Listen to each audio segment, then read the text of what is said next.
My memory is not good. My memory is fine. My memory, take a look at what I've done since I've become president. None of you thought I could pass any of the things I got passed. How'd that happen?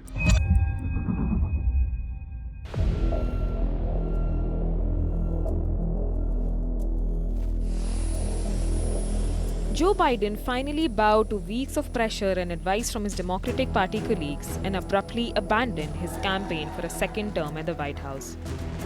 After weeks of fighting for his political life and insisting he wasn't going anywhere, Biden quietly released a letter on social media as he recovered from COVID-19 at his Delaware home. He said he was acting in the best interest of the party and the country. Never before has an American president left a re-election race this close to election day.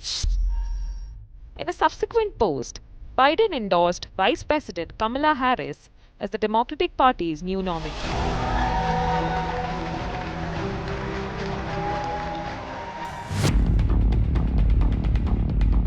The 81-year-old has been under mounting pressure to stand down since its halting performance in a debate against former President Donald Trump back in June. Making sure that we're able to make every single solitary person eligible for what I've been able to do with the COVID. With dealing with everything we have to do with. Look. Biden sounded weak and feeble and appeared to lose his train of thoughts and could not really counter Trump for the most part of the 90-minute debate. Biden and the White House blamed the disastrous debate performance on a myriad of reasons, including cold, a jet lag, and inadequate rest. Whatever the excuse, the damage was already done.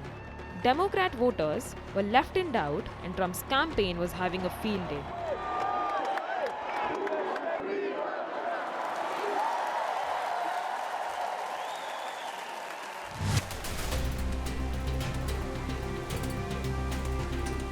And now I want to hand it over to the President of Ukraine, ladies and gentlemen, President Putin. I wouldn't have picked Vice President Trump to be Vice President. After the debate, it all appeared to go downhill for Biden. The frequency with which he appeared to mix up names and looked lost while out in public sent Democrats in a panic. More and more voices from within his own party said that he was no longer the best suited to beat Trump and should make way for a younger candidate. I know I'm not a young man. State the obvious.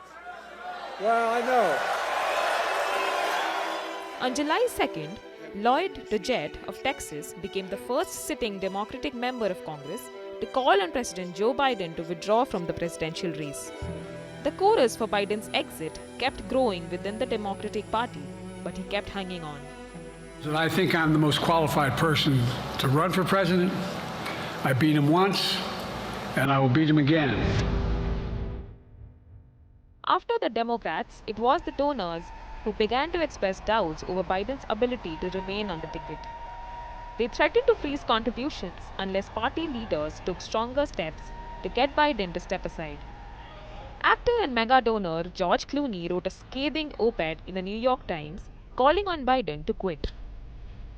He said the president has won many battles in his career, but the one battle he cannot win is the fight against time.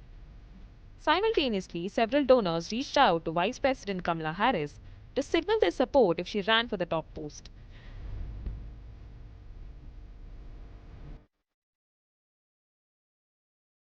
Biden's re-election campaign possibly felt the biggest blow after private pleas from his closest allies. Former President Barack Obama and former House Speaker Nancy Pelosi both urged for his withdrawal.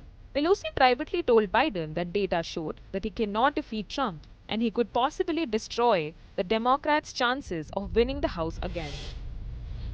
Barack Obama led the final push for Joe Biden to reconsider the 2024 race ahead of the party's convention.